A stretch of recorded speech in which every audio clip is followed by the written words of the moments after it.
Movie की शुरुआत सितंबर 2021 में एक शुक्रवार की सुबह से होती है, जहां एक विधवा मां एमी आज भी 1 साल पहले एक कार हादसे में हुई अपने पति की मौत के गम से उबर नहीं पाई है।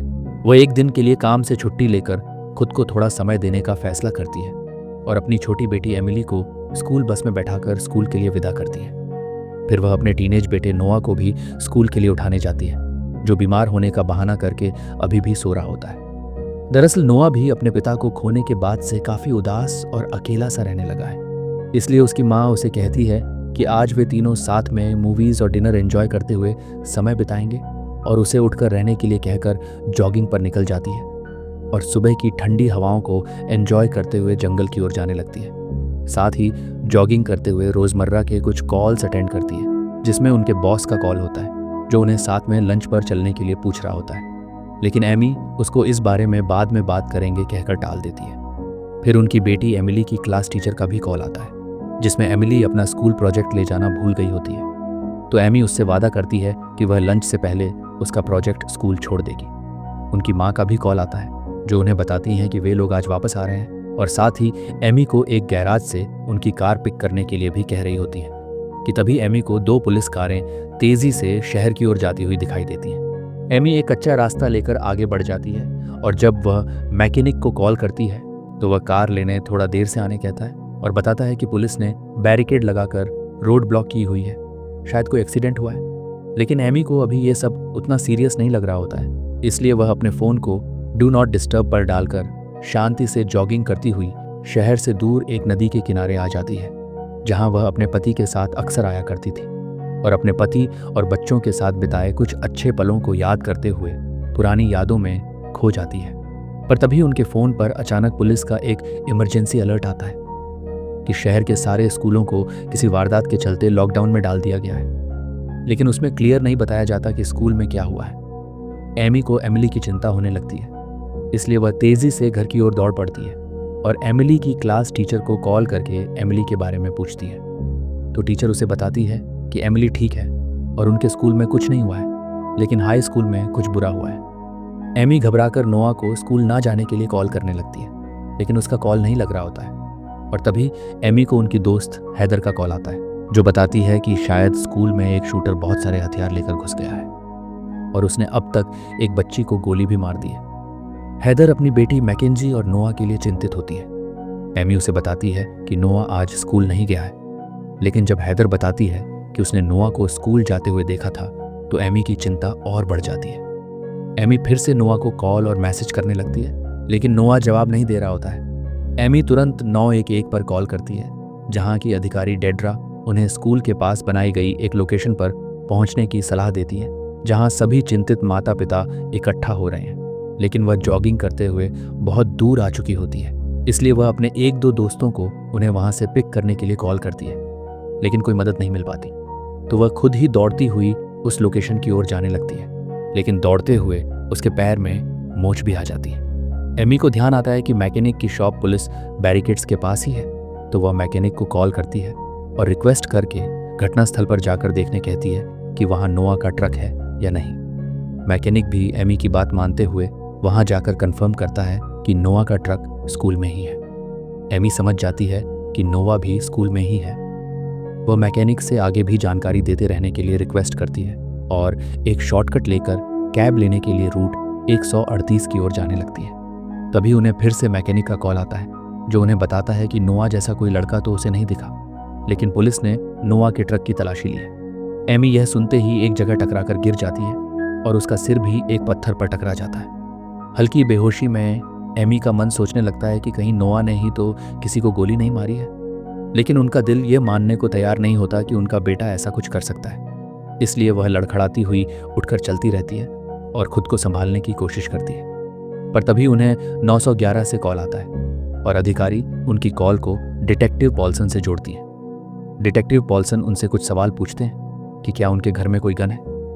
एमी उन्हें बताती है कि उनके घर के बेसमेंट में उनके हस्बैंड की शिकार करने वाली 2 राइफल्स हैं, लेकिन वे कोट के साथ लॉक्ड है। डिटेक्टिव पूछते हैं कि क्या वह कोट नोआ को पता है, तो एमी को नहीं लगता कि वह कोट नोआ को पता होगा। साथ ही डिटेक्टिव उनसे नोआ की मानसिक स्थिति के बारे में पूछते हैं, तो एमी उन्हें बताती है कि 1 साल पहले नोआ के पिता की एक कार एक्सीडेंट में मौत हो गई थी।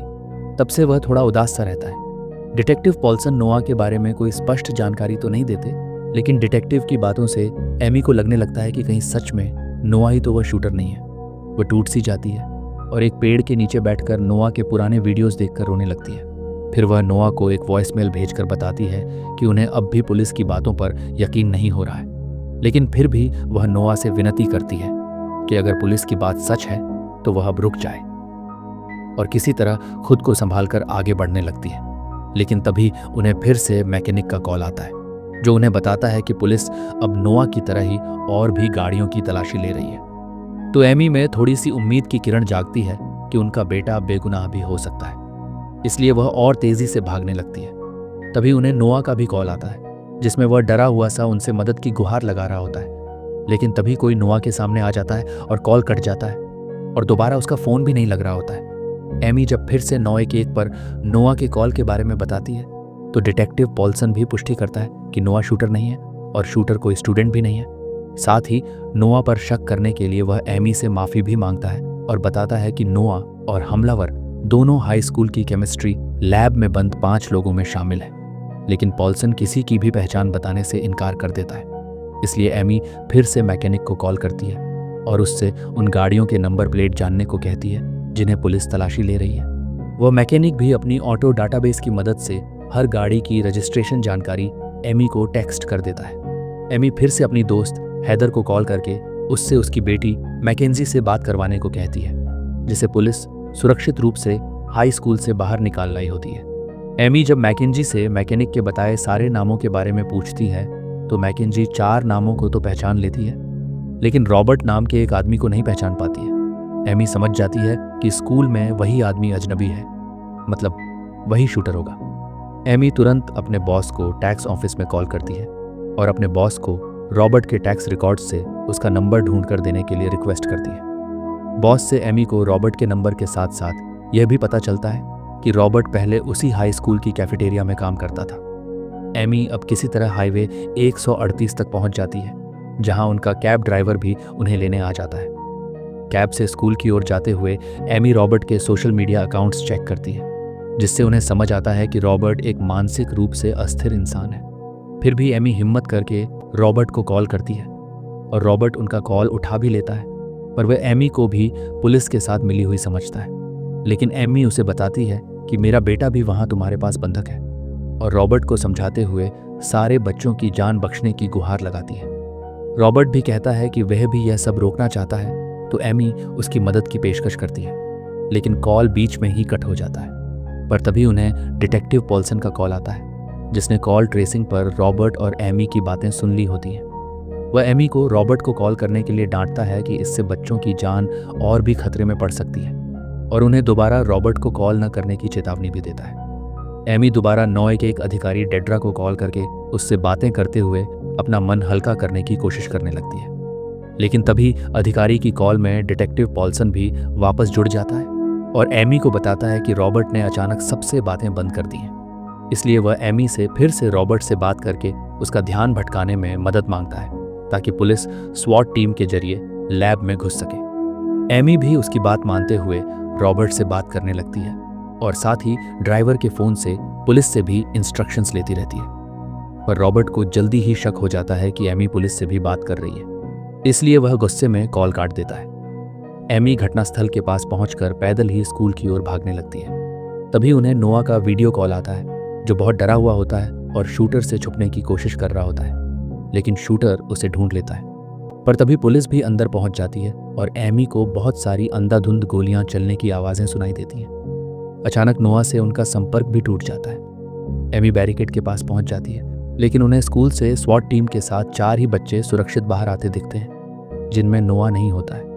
उन्हें एक पल के लिए लगता है कि शायद उनका बेटा मारा गया है। उनका दिल बैठ जाता है, लेकिन तभी उन्हें नोआ भी सुरक्षित बाहर आता हुआ दिखता है। दोनों माँ बेटे तेजी से दौड़कर एक दूसरे से लिपट जाते हैं और इमोशनल होकर रोने लगते हैं। दोनों माँ बेटे के बीच का रिश्ता भी वापस मजबूत हो जाता है। फिर दोनों कैब से वापस घर के लिए निकल जाते हैं। रास्ते में डिटेक्टिव पॉल्सन, एमी के बॉस, दोस्त हैदर, मैकेनिक, सारे लोग एमी को कॉल करके उनके बेटे नोआ के सुरक्षित बचने के लिए बधाइयां देते हैं। एमी की माँ भी उन्हें कॉल करके बताती है कि वह भी एमिली को स्कूल से लेकर घर आ रही है। इस सब के बाद नोआ अगले 100 दिनों तक सोशल मीडिया पर एक पोस्ट करता है जिसमें वह स्कूल शूटिंग की निंदा करता है और सभी से अपील करता है कि वो साहस के साथ ऐसी हिंसा के खिलाफ खड़े हों। इसी के साथ मूवी यही खत्म होती है। उम्मीद है आपको कहानी अच्छी लगी होगी। कहानी अच्छी लगी हो तो चैनल को सब्सक्राइब कीजिए। Thank you.